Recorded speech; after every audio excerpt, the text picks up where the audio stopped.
what's up? You got a top card, but you mess up when shuffling, so you wanna know how to bring it back. I'll show you.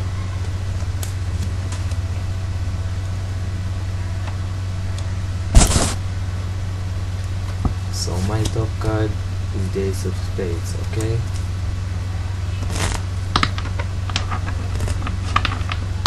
I do my little rifle shuffle.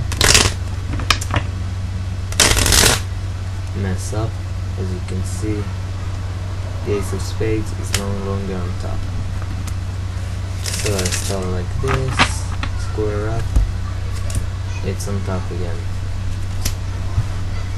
So here's how you do it.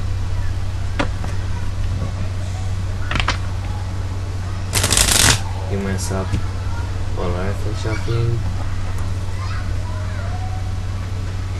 The Ace of Spades is not on top. You do this move, I don't know what it's called, so search it elsewhere. You pull your card back, let it rise a bit so you don't stick it with other cards. Put it on top of the other cards and finish the move. Square up, your card is on top. And again,